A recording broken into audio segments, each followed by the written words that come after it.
All right, you already know what time it is. It's your boy Big Rich. Mob stories. Let's get down to business. Alleged Philadelphia wise guy Phil Narducci is sentenced and could be free next spring. Reputed Philadelphia wise guy Philip Narducci, 57, was sentenced to 1 year in prison on Tuesday after pleading guilty to extortion. Narducci has already served 4 months of the sentence after asking to be taken into custody during a court hearing in May. He could be free next spring with early release for good behavior.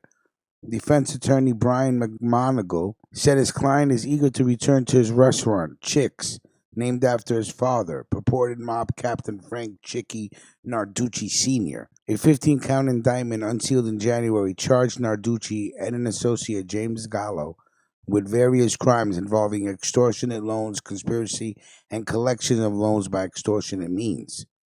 Narducci, the son of a mobster gunned down in 1981 while on trial, was convicted on racketeering charges in the late 1980s and spent more than 20 years in prison.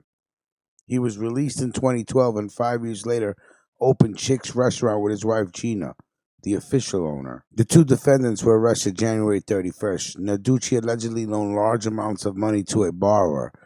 When the borrower failed to make weekly interest payments, Narducci allegedly used physical violence through assault and threats of violence to force the borrower to repay the loans. The indictment also alleged at Narducci's direction, Gallo collected weekly interest payments on the loans from the borrower and used threats of violence to facilitate the collections. Each charge carried a maximum penalty of 20 years in prison and a $250,000 fine.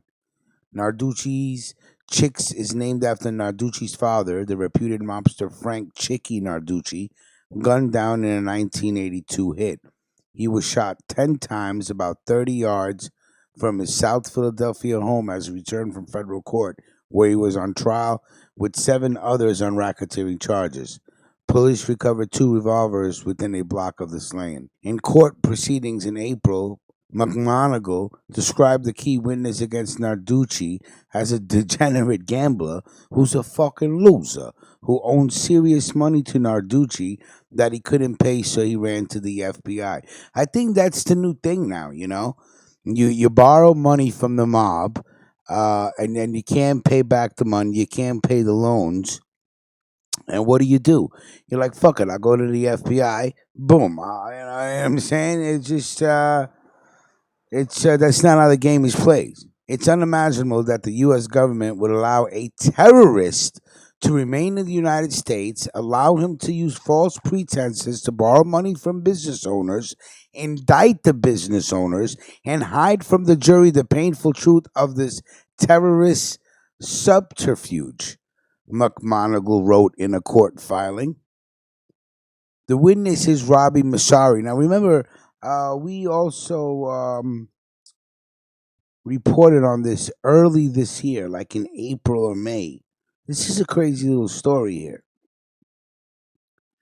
Masari's identity was divulged on various gangland forums online and in public court filings in the months after Narducci's arrest. As of Friday, many of the internet postings have been taken down, and Savage, the judge overseeing the case, has sealed the documents that I've identified him. I think the story is he's working for the feds. Narducci is allegedly linked to 3 murders, including the 1985 hit on Frankie Flowers the Alfonso.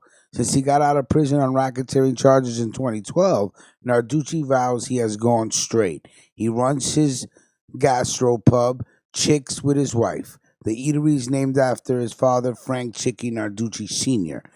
Masari was among his regular customers who in January 2018 asked for his help, supposedly to pay for an organ transplant for his dying mother.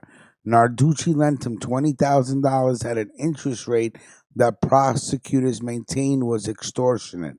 Masari began missing payments, and by October, his debt skyrocketed to $115,000. Narducci became irate and allegedly dragged Masari into a back room at Chick's, tried to force him to sign a notarized loan agreement, and when he refused, began yelling and shoving him around.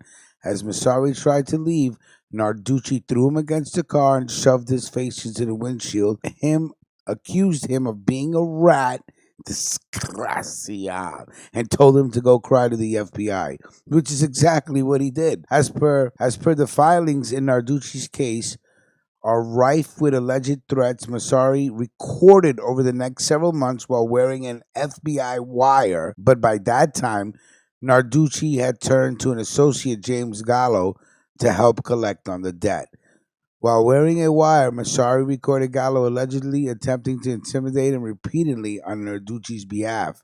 "He's a killer, you idiot," Gallo said of Narducci on October 27. "He killed 8 people." This was all recorded. Narducci says Masari conned him by playing on his sympathies to get money to gamble. When he couldn't repay it, he turned to the FBI to wiggle out of his debts. During the period Masari was ducking Narducci, he was also recording his conversations with another man from who he had borrowed money, John Florio, a 42-year-old South Philadelphia home renovator. Florio has been charged in a separate case with threatening the barber with a gun during an attempt to collect money he was owed. This is bullshit, man. You gotta fucking come on, man. This is entrapment. Either the feds are using him. Come on. Narducci was a reputed loan shark and gambling collector and a top lieutenant to slain Philadelphia mob boss Angelo Bruno. All right, so hope Phil comes home soon. Stay out of trouble. Mob Stories, your boy Big Rich, Shattered, Ruckus Radio. You already know. Like, comment, share, subscribe. And if you feel like donating, the information's right on the banner. And of course, let's not forget, let us salute Ed Scarpo and everybody at Cosa Nostra News, all right? All right? So if you like the articles, go check out Cosa Nostra News and salute them over there, right? You let them know that Ruckus Radio sent you. Salute.